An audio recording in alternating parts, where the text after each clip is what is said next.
Hello students, welcome to history class 11th. Student, we have discussed about the writing and literacy, system of writing and literacy, for what purpose this writing was used. So students, the connection between city life, trade and writing is brought out in a long Sumerian epic poem about Enmerkar, the one of the earliest ruler of Uruk. तो एक राजा था जिसका नाम था एनमरकर, Uruk का। तो Sumerian जो civilisation थी उसका राजा था। राइटिंग, ट्रेड और लाइफ के बारे में जो कनेक्शन है आपस में इनका, उनके बारे में बताती है ये पोएम जो है, एनमरकर की पोएम जो है। जो सिटी थी, मतलब एक उरुक सिटी थी, it was the best known city at that time. At that time, it was the important city in Mesopotamian civilization. So, Enmerkar was the important ruler. He made trade organization. Before that, according to that epic, the trade was not known. So, Enmerkar wanted lapis lazuli.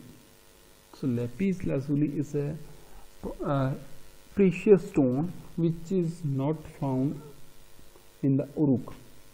So students, एनमरकर राजा था जिसने पहली trade organisation बनाई। उससे पहले कोई trade organisation नहीं थी। तो एनमरकर क्या चाहता था? एक लेपिस लजूली, एक प्रीशियस जो मेटल होता है, metal for the beautification of city temple, उसने मतलब अपने शहर के मंदिर को ब्यूटीफुल बनाने के लिए इस लेपिस लजूली पत्थर या मेटल जो भी है, मतलब लेपिस लजूली एक महंगी चीज़ होती है। हम उसको कैटेगराइज नहीं कर सकते, पत्थर भी नहीं कह सकते क्योंकि वो हीरे की तरह महंगा होता है। मेटल नॉन मेटल में हम उसको कैटेगराइज नहीं कर सकते। उसने क्या किया, टेम्पल को डेकोरेट करने के लिए इस लेपिस लजूली की ज़रूरत थी। He sent his messenger out to get them from chief of very distant land called अराटा।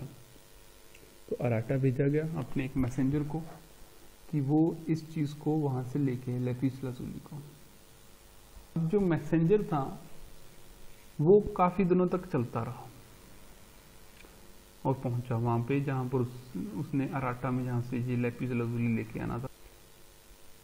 The messenger heeded the word of the king. जो उसने राजा ने कहा वो सब कुछ उसने रट लिया और ऐसी इसी तरह से वो चलता गया। और वहां जाकर उसने बताया, by night he went just by the star, by day he would go by heaven sun divine, he had to go up the mountain ranges and had to come down out of the mountain ranges. The people of Susa, a city below the mountains, saluted him like a tiny mice. 5 mountain ranges, 6 mountain ranges, 7 mountain ranges he crossed.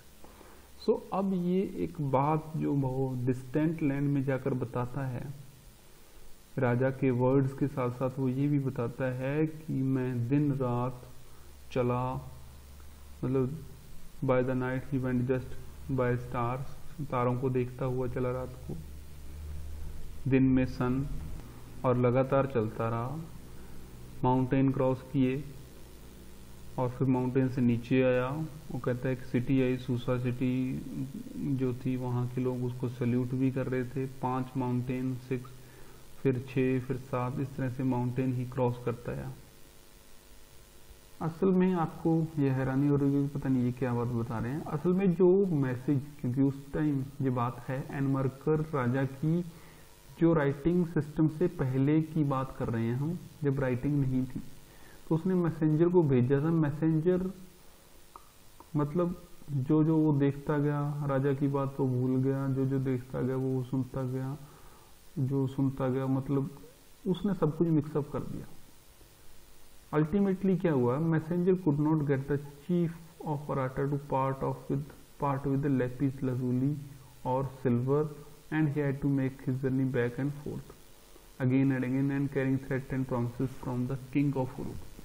अब राजा को चाहिए था, एनमरकर राजा को चाहिए था एक lapis lazuli जो पत्थर था वो चाहिए था, सिल्वर चाहिए था, मेटल चाहिए था, लेकिन जो मैसेंजर को वो भेजता था वो राजा के वर्ड्स को वहां तक पहुंचा ही नहीं सकता था।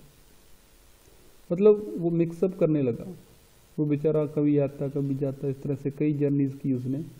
अल्टीमेटली मतलब वो ऐसा हो गया कि उसने सारे के सारे जो मैसेजेस थे शुरू से लेकर अंत तक के, वो सारे के सारे उसने मिक्सअप कर दिए।